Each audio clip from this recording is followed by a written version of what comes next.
masih melanjutkan terkait dengan resusitasi jantung paru. Pada pertemuan kali ini kita akan membahas tentang komplikasi pada resusitasi jantung paru. Jadi RJP itu dapat mengakibatkan kontraindikasi atau komplikasi pada saat kita melakukan kompresi atau akibat dari ventilasi. Nah, komplikasi akibat kompresi dada yang kita lakukan itu dapat mengakibatkan salah satunya adalah fraktur iga atau sternum. Dari hasil studi postmortem yang dilakukan oleh Kaldrum et al.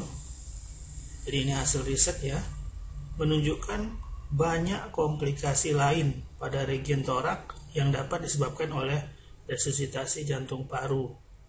Misalnya di sini adalah hemotorak ya, atau berkumpulnya darah pada rongga torak. Kemudian pneumotorak, yaitu udara pada pneumotorak, biasanya juga diikuti oleh kontusio paru. Bahkan ruptur ya atau robek pada ventrikel, umumnya terjadi robekan pada ventrikel kiri. Nah, selain itu, durasi resusitasi jantung paru yang lebih dari 30 menit, ya ini hasil riset, itu menjadi faktor risiko terjadinya komplikasi ruptur ini. Selain komplikasi pada regiotorak, beberapa kasus juga menunjukkan bahwa kompresi atau resusitasi jantung paru itu dapat menyebabkan komplikasi berupa cedera hati dan limpa. Jadi lebih dalam lagi, bisa sampai ke limfa, bahkan bisa juga ke ginjal. Nah, selanjutnya komplikasi resusitasi yang lain adalah pada saat ventilasi. Nah, pada saat pemberian ventilasi dengan intubasi, nah ini juga bisa menyebabkan pneumonia pada beberapa kasus. Kemudian ventilasi kalau menggunakan non-invasif ya, jadi dengan bantuan non-invasif itu juga dapat menyebabkan masuknya udara ke dalam lambung. Hal ini dapat menyebabkan pasien muntah atau mual, bahkan bisa menyebabkan aspirasi, ya masuknya benda asing ke dalam paru-paru sehingga terjadi aspirasi. Nah, untuk solusinya sendiri adalah dengan menggunakan alat bantu nafas yang invasif sehingga udara itu tidak masuk ke dalam esofagus ya. Nah, pada dasarnya itu tidak ada kontraindikasi mutlak sih untuk melakukan RJP atau resusitasi jantung paru. Apalagi kita sebagai penolong itu paham atau mengetahui hal-hal yang dapat menimbulkan kontraindikasi. Jadi dari awal kita bisa melakukan observasi, kemudian melihat kondisi pasien, sehingga kita bisa memutuskan pasien ini layak atau tidak dilakukan resusitasi jantung paru.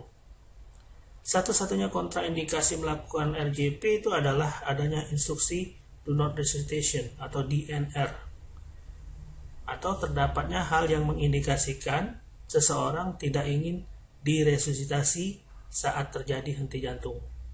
Nah, kalau penolakan atau permintaan dari keluarga pasien untuk tidak dilakukan resusitasi pada kasus henti napas henti jantung ini tentunya harus mempunyai legal etik ya, jadi berupa informed consent yang harus ditandatangani oleh pihak keluarga dengan saksi-saksi yang berkompeten di situ.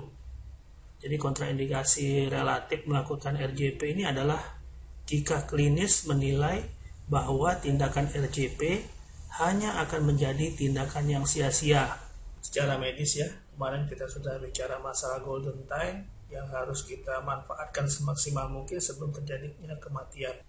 Jadi kemarin kita sudah mempelajari tentang kematian batang otak ya, kematian otak, kemudian kematian persarafan dan kematian biologis ya. Ada golden time-nya di situ. Jadi kita harus tahu golden time. Jadi semakin cepat kita melakukan resusitasi maka semakin baik upaya untuk perbaikan kondisi. Tetapi kalau sudah di luar waktu itu, apalagi sudah dinyatakan sebagai DNR, ini menjadi hal yang sepertinya menjadi hal-hal yang sia-sia untuk dilakukan RJP ya. Jadi kondisi kematian awal, misalnya adanya lebam, kaku misalnya.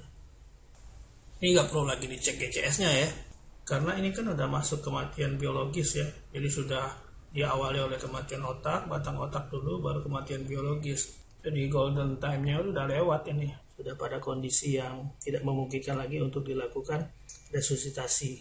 Kemudian resusitasi jantung paru juga dapat dipertimbangkan untuk tidak dilakukan pada situasi di mana usaha melakukan RJP akan membuat penolong dalam risiko cedera.